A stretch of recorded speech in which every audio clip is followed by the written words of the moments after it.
আল্লাহ সুবহানাহু ওয়া তাআলা কুরআনুল কারীমের এই আয়াতের ভিতরে ঘোষণা করেন, কুনতুম খায়রা উম্মাহ, তোমরা উত্তম জাতি, তোমরা শ্রেষ্ঠ জাতি।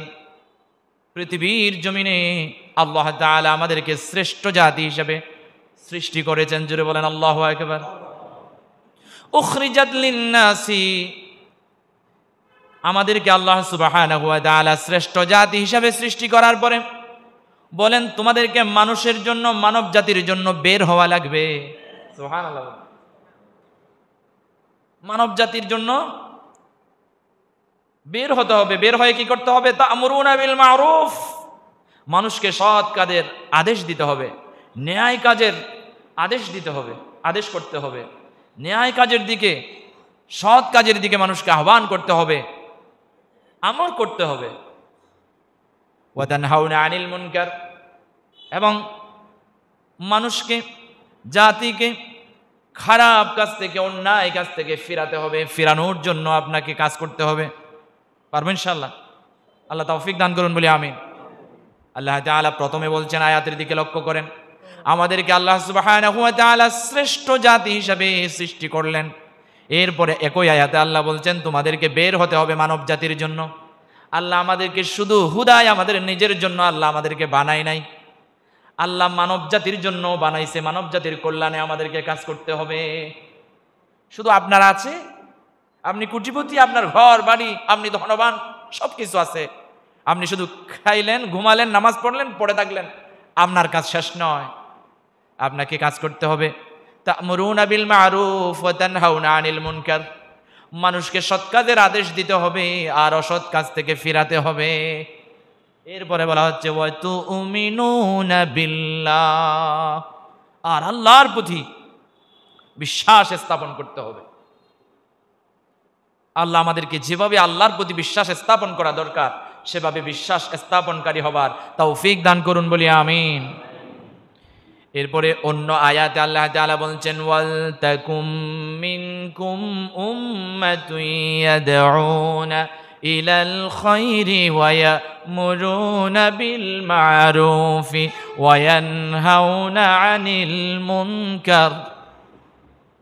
আল্লাহ তাআলা ঘোষণা করলেন, ওয়াল তাকুম মিনকুম উম্মাতুন ইয়াদউনা ইলাল খায়র, তোমাদের মধ্যে এমন একটা দল থাকা চাই, তোমাদের মধ্যে এমন একটা দল হোক যে দল মানুষকে কল্যাণের দিকে আহ্বান করবে। ইয়াদউনা ইলাল খায়র, সুবহানাল্লাহ। আল্লাহ তাআলা ঘোষণা করছেন যে আমাদের ভিতরে, মানব জাতির ভিতরে, মানুষের ভিতরে এমন একটা দল থাকা উচিত, বা দল হোক যে দল মানুষকে আল্লাহর দিকে আহ্বান করবে।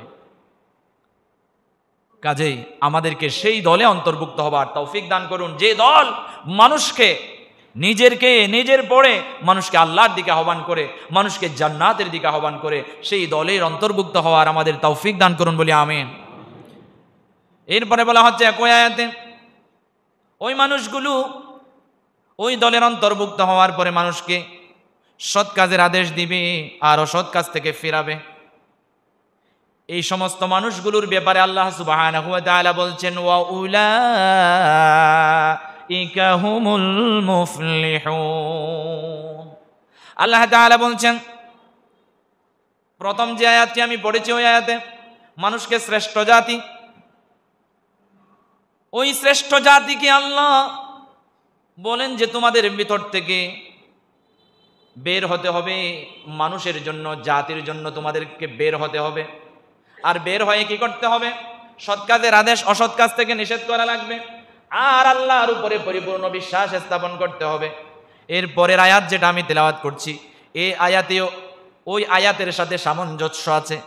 প্রথমে বলা হচ্ছে তোমাদের ভিতরে ওয়াল তাকুম মিনকুম উম্মাতুন ইয়াদউনা ইলাল খায়র, এমন একটা দল থাকা উচিত বা হোক তোমাদের মধ্যে এমন একটা দল, যে দল মানুষকে আল্লাহর দিকে আহ্বান করবে এবং তারা সৎ কাজের আদেশ দেবে, অসৎ কাজ থেকে মানুষকে ফিরাবে। আর এই সমস্ত মানুষগুলো হবে সফল কাম। ওয়া উলাইকা হুমুল মুফলিহুন। তাহলে আমরা যদি সফল হতে চাই, আমাদেরকে আল্লাহর দিকে আহ্বানকারী দাঈ হতে হবে, পারবো ইনশাআল্লাহ। এই দাওয়াত দায়ী হওয়া রসুলের কাজ, নবীদের কাজ এবং মুসলিম উম্মার কাজ। এই কাজ যদি আমরা কোরআন এবং সুন্নাহর আলোকে করতে পারি, তাহলে আল্লাহ ঘোষণা করলেন তোমরা সফল কাম।